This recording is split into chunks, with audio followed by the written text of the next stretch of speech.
going on, guys? Welcome back to Nitro Gaming. Today we're going to be talking about the market and how it's moving really well for us in some of our investments, but not so well in another aspect of investments. I'm going to answer all your questions about the market today, as we are now a few days removed from Team of the Year, well underway for future stars, packing 88 rated still. I've seen probably Kadadiatu in my pack at least 50 times over the course of the last week, so I'm not that excited about it anymore. After ripping nonstop 82 plus times 20s, it's kind of like a little bit of a hangover from packs. Like, I'm not really that excited to be opening packs anymore, but I've got these free ones, so we might as well rip them to start today's video.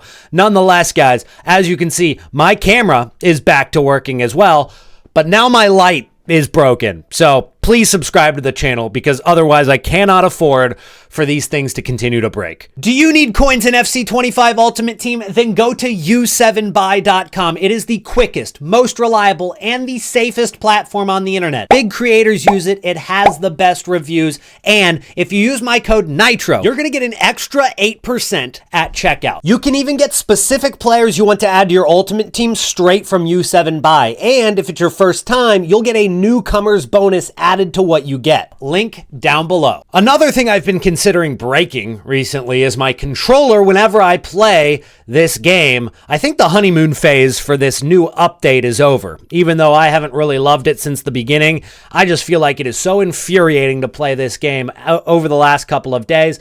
Maybe that shows with the red card I have on my right back. Either way, it's not been a ton of fun. Let me know if you guys are feeling the same way. Do you think it's because the new patch is just bad? Did they have a ghost patch where they reverted some of the changes?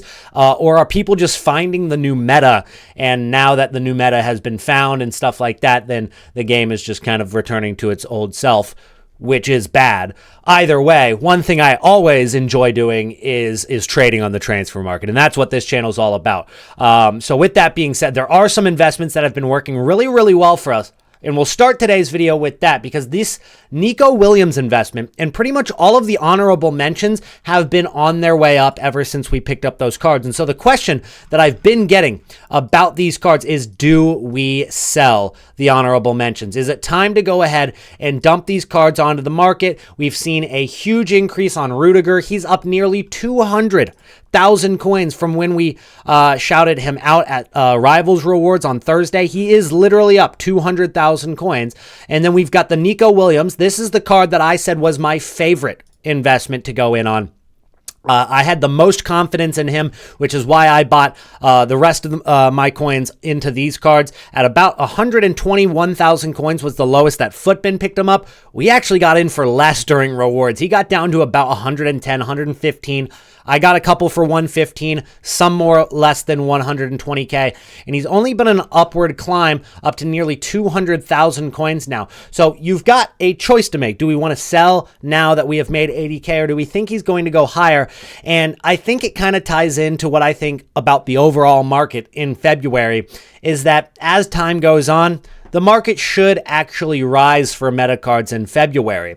But one thing this year that has been changing everything that we know about the market post Team of the Year, it really comes down to evolutions. Evolutions are taking over the game. And one thing we thought about these evolutions is that, oh, they're just going to be all over the place during Team of the Year. We're going to have the Team of the Year 11, the Playmaking Protector, the big Team of the Year evolution that you could use on your right wing. I can't remember what it's called, but it was 500,000 coins, 1,000 FC points.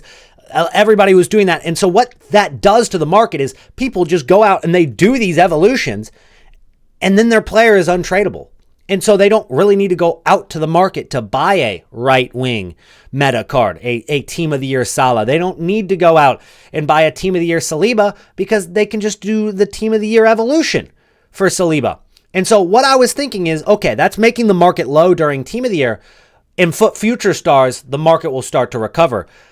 But this promo itself has been all about evolutions again. In fact, you had a player pick of 15 different cards that you could take any position that you needed. Any position that you needed, and upgrade it throughout FUT Future Stars, adding play styles, adding what is it? Roll plus pluses. So these future stars evolution cards that came out, I chose De Winter because I do need to upgrade my center backs. And so if I do ever sell Renard, or I want to replace John Stones, or I want to maybe run a 3-back, I don't think that's very meta at all. But I did choose center back De Winter. I haven't started the evolution yet, but there's a position that is basically filled by these evolutions during Future Stars, and it seems like EA Sports just continue to push these evolutions, which changes a lot about what we know about these meta cards because the demand is just not as high this year for the cards off of the market. And so we have to consider that when we look at the cards that we've invested in, like Nico Williams. We can take our 70,000 coin profit and run, or we can wait it out. And the same thing goes for Team of the Years, which haven't risen quite as much. They saw a nice little spike after they went out of packs, but as the weekend has gone on, they kind of came back down. You can see it right here. They went down on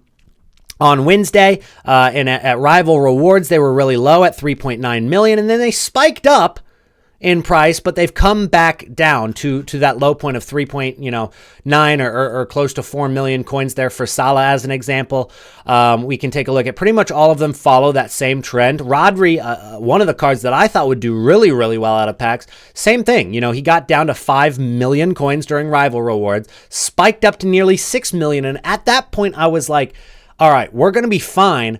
But that was just because people understood they were about to go out of packs, and they kind of thought the same thing I did, is that once the supply cut off, the demand would stay the same, and over time they would rise in price, which could still be true, but so far, these cards are about the same prices as what they were towards the end of Team of the Year. So we haven't really seen that rise in price quite yet for the Team of the Years, and it comes down to, will these evolutions let up? Or are these evolutions going to continue to dominate FC25? And I think it could go either way. And it really comes down to what EA Sports drop for content over the course of the next couple of weeks. Now, another thing that affects these Team of the Years, and one thing that we just, couldn't predict, was the supply that these Team of the Years got while they were in packs. And that is, when these cards are so expensive and so rare and so difficult to pack, the price of the cards while they're in packs are completely determined by EA's pack weight. And this year they were pretty easy to pack overall throughout the first week in comparison to last year, but it was really the second week that took the game by storm because they doubled the pack weight for these cards during the second week after the full team came out. Whereas in FC24, they took that pack weight and they took it in half. So they went the complete opposite direction with these Team of the Year cards. So there's more cards in the game this year for Team of the Years than there were last year. So the rarity factor is just not going to be there for these cards. It 100% is going to come down to that demand. Will it outweigh the demand for future promos and, of course, the evolutions that replace it? And so that's something that we need to consider. Now, on the other hand, these evolutions, while they might hurt some investments, have really helped another investment of ours. And not for the reason that we even bought this card, but Neymar Jr., we said in the last video, and the last two videos, in fact, to buy this card as a great investment. But the reason we said to buy it, not because of the fact that we thought he was going to rise super quick, but because he was going to rise over time due to the fact that he just transferred to Santos and will eventually get pulled out of packs. And so we bought that card at about 12,000 coins over the course of the weekend. I got in a few at 12K. If you spent more than 13, I mean, you're still fine. But take a look at what happened to this card. Or I guess we bought this card here. I'm looking at right here. We bought this card here at 13,000 coins. I got in at 12 on Friday at content, but very, very good price right there. We saw that spike up on Saturday because he's actually fitting into a new evolution right now. This card is still in packs, but the World Tour Brazil evolution has taken this Neymar and he's made him go from 13K up to over 20. He's sitting at 19,000 coins right now. You could sell this card. Genuinely take your profits. That's what I'm thinking. I sold my Neymar Juniors on my transfer list as well. I would say sell. Take your profits and then wait and see if he comes back down. If he does come back down from the 19,000 coins he's at right now, then we'll buy again because, again, he will go up more than 19K eventually. But there's also going to be a limited amount of time where this evolution is, one, active, but two, popular. So this card, you need to unlock it within 19 days, which is plenty of time, to be fair, and Neymar could go out of packs during that time, but the overall demand for Neymar is going to go down because anybody who really, really wanted to do this SBC, probably, like most of them, are going to unlock it in the first couple of days, which has happened already. So with that being said, if that Neymar card does go back down to 13K, 14K or lower, we're going to buy that card again. We're going to go all in the next time around. But that card could go higher in the long term because, again, he will eventually go out of packs, and they won't actually drop another Neymar into the game because Neymar Jr. is going to the Brazilian League. And that's not in Ultimate Team. It's not in FC25. They don't have the rights to that league. So that Neymar Jr. was a great investment. But on the other hand, I do want to get a reinvestment with that Neymar Jr. Now let's hop into some low budget investments, which I know a lot of you guys enjoy this part of the video whenever we drop low budget investments. So we're doing it again today. I've got some new ones for you, but this one is an update from the last two videos. We invested in Hunters and Shadow cards because they got really low during Team of the Year. There were a couple reasons for that. One, you were getting a free untradeable Shadow and Hunter every day that you played a game during Team of the Year. So the demand went down, but the supply obviously up because these Shadow cards were in a lot of those 7.5K packs that you got out of, tradable out of the 82 plus times 20, but just in general, in all of the tradable packs that people were opening during Team of the Year. So this card got all the way down to about 1,800 coins where we bought a lot of the Shadow cards, and now it's up to about 2,600 coins, and you could sell it for even a little bit more. Hunter cards were another one.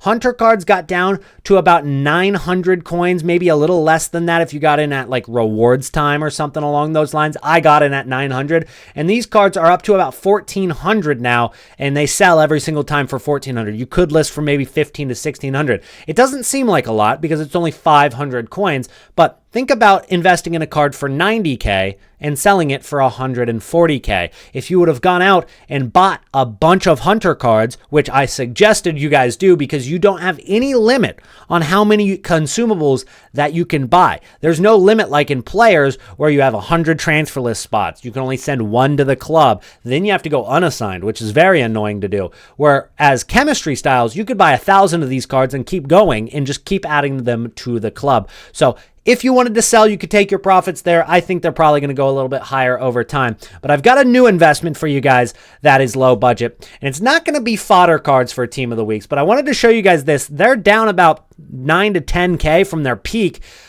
during Team of the Year. These cards hit like 26,000 coins during that 82 plus times 20 frenzy that we had. And now they're coming back down. But what it allows us to do is it allows us to separate the meta cards from the fodder Team of the Weeks. And so when we look at Team of the Weeks, like the current Team of the Week, we can see which cards are actually being used in people's teams and which ones are strictly going into SBCs. And that is basically determined by if the card is more than 17,000 coins. And looking at this Team of the Week, it's pretty obvious the one I like as an investment because it's the only one above 17K. And that's going to be Sandro Tonali, who is 25K right now. I would not spend that. Do not buy it for 25K, but this card will go back down to 22 or 23, and that's what I would get in for because he was just like, look at that little spike we're getting right now. He was 23K a few minutes ago. He spiked up a little bit this hour, but that's just a random spike. You're going to see that all day. You can see those lows, those highs. It happens every day, and there's still another day where FUT Champs is active. There's tradable packs being opened for FUT Champs, and there's supply for Tonali. I think this is a great investment because, one, he's meta and usable. Premier League and Italian links is very good, but it's the evolutions factor once again. These 87 rated cards are focal points for these evolution requirements, and I think that this card is spectacular for a future evolution in theory because he's 87 rated, he's got all the links, he's got great stats overall, only one stat below 83 right here. It's written in the stars to be an evolution card in the future. So I do really like Tonali, but even more than that, I might like a card from Team of the Week 19, which is going to be Doku. 30,000 coins right now for Doku. Is it the cheapest that he's been? Absolutely not. That card was 20,000 coins at his low point on Monday during Team of the Year's full team release. But that card obviously went up to about 26,000 coins and 27K while he was still being used in the 82 plus times 20. So that card went up to 26K. But what that did for us is it took this card that was being supplied so much and took that card from the market, put it into an SBC, and then that card's gone forever. So the supply went down a ton after this card went out of packs on Wednesday. So while that 82 plus times 20 was out, that card rose in price simply because it was SBC fodder. But now this card is rising because it's meta. And I think that it's also going to be a good long-term investment. At 30,000 coins, the sky is the limit. He's obviously got a cap of 130. That could be updated if, he takes a while to rise. It's not like just because he's capped at 130, he's ever going to hit 130. That's not going to happen. But could this card hit 40K in the next 2 weeks? I think absolutely it could, and I think it will, honestly. Give it a couple weeks, and I think this card hits 40K. So I really like that Doku investment, but it's not the only one. We can go back one more week, and I've got another card that I like, and that's going to be Fridolin Rolfo for 27,000 coins from the Team of the Week 18. So we're going back 2 weeks. This card is also not at its low point. It went up in price because it was SBC fodder, but now we're looking at an 87 rated card that is super, super rare on the market. 83 plus on every single stat. You get a playstyle plus added to this in an evolution, and you're looking at this card going up to that 35,000 coin max and going extinct. So I think the likelihood that this Rolfo goes extinct at some point during February, I think that is high. Let's finish off today's video by quickly talking about future stars and if I like these as investments. I don't really love them, and historically these cards haven't done well out of packs. If you take a look at future stars from last year, this is Team 1. You've got cards like Doku and Trinity Rodman. You look at some of those cards when they go out of pack, guys, this is kind of what it looks like over the course of February. They hit a low point maybe on Tuesday, and that might be the case. I think they'll hit their low point on Thursday, to be honest, and you might see a little bit of a rise over the course of the next week.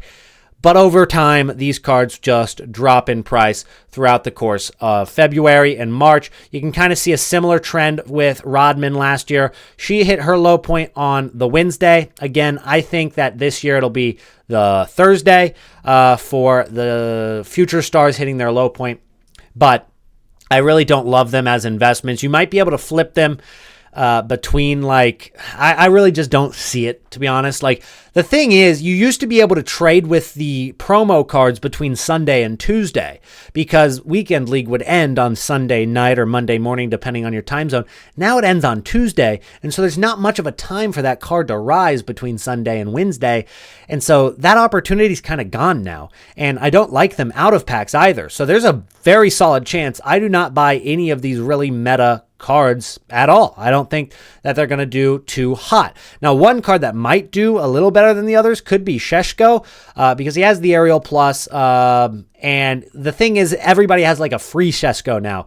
So you don't really need to buy him quite yet. So as people's loan cards go away for Sheshko, they might be more attracted to buy that card on the market. I'm not confident enough to go out and buy it. Some of the cards I'm more attracted to buying might be the guys on the bench. Cards like João Gomez might be a shout.